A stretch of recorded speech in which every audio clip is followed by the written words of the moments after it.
राजू नाम का एक किसान अपनी पत्नी और अपने बेटे के साथ हंसी खुशी से रहता था।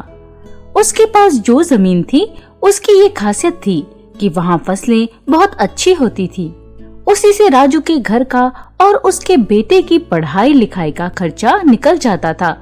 राजू की न ज्यादा इच्छाएं थीं और न ज्यादा सपने, लेकिन उसके बेटे रमेश का एक ही सपना था।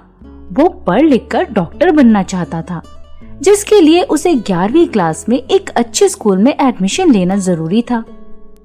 10वीं क्लास तक सब कुछ अच्छा चल रहा था, लेकिन जैसे ही 10वीं का रिजल्ट आया, राजू और रमेश को एक अच्छे स्कूल की फीस के लिए पैसे जुटाने में बड़ी परेशानी आई, क्योंकि खेती से जितना भी मिलता उसमें से बचत करना मुमकिन नहीं था।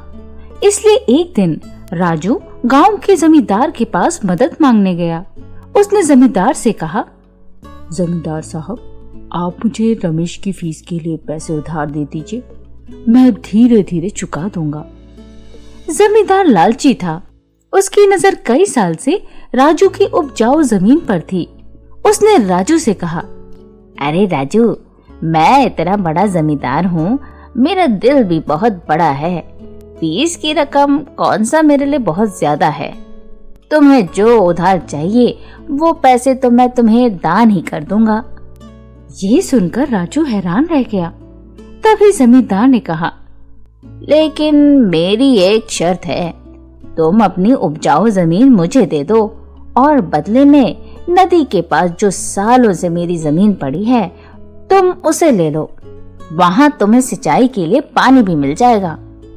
तभी राजू ने कहा, लेकिन उस जमीन पर तो सालों से कोई फसल नहीं उगी है, वो तो बंजर हो गई है। अगर मैं अपनी जमीन आपको दे दूंगा तो हम खाएंगे क्या? जमींदार बोला, तो अब तुम ही ये फैसला कर लो कि तुम्हें अपनी उपजाऊ जमीन ज्यादा प्यारी है या अपने बेटे का डॉक्टर बनने का सपना। वैसे भी मैं कोई मुफ्त में तुमसे जमीन थोड़े ही मांग रहा हूँ, बदले में जमीन दे भी तो रहा हूँ और पैसे भी दे रहा हूँ। अगर शर्त मंजूर हो तो बोलो, वरना निकलो यहाँ से।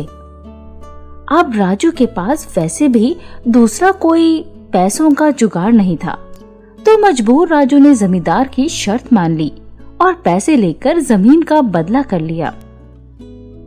राजू ने घर पहुंचकर अपनी मजबूरी की सारी कहानी अपनी पत्नी और बेटे को सुनाई, जिसे सुनकर रमेश की भी आंखें नम हो गईं। उसने अपने पिता से कहा, पिताजी, आप चिंता मत कीजिए। जैसे आपने मेरे सपनों को बचाया है, ऐसे मैं भी आपके इस बलिदान को बर्बाद नहीं जाने दूंगा। हम मेहनत करेंगे और इस बंजर जमीन पर भी फसल उगा लेंगे। माना फसल कम होगी, लेकिन हम कभी भी भूखे नहीं सोएंगे। अगले दिन ही राजू ने रमेश का एडमिशन करा दिया।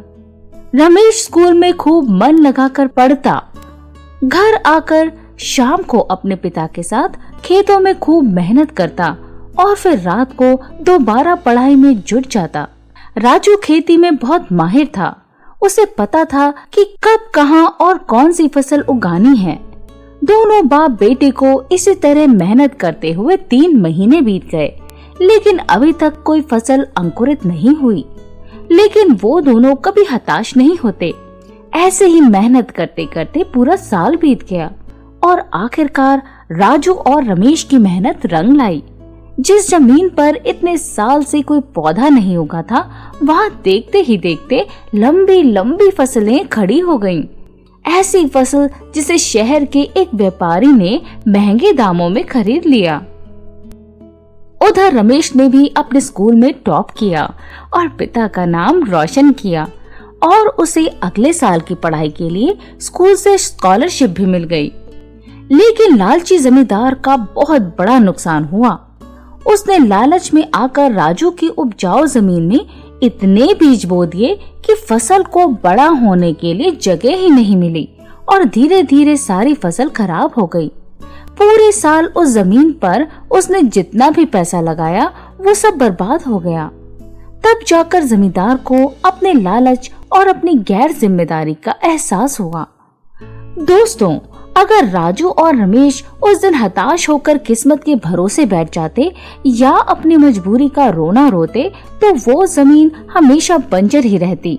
लेकिन उन दोनों ने मेहनत की और अपने सपनों को पूरा किया।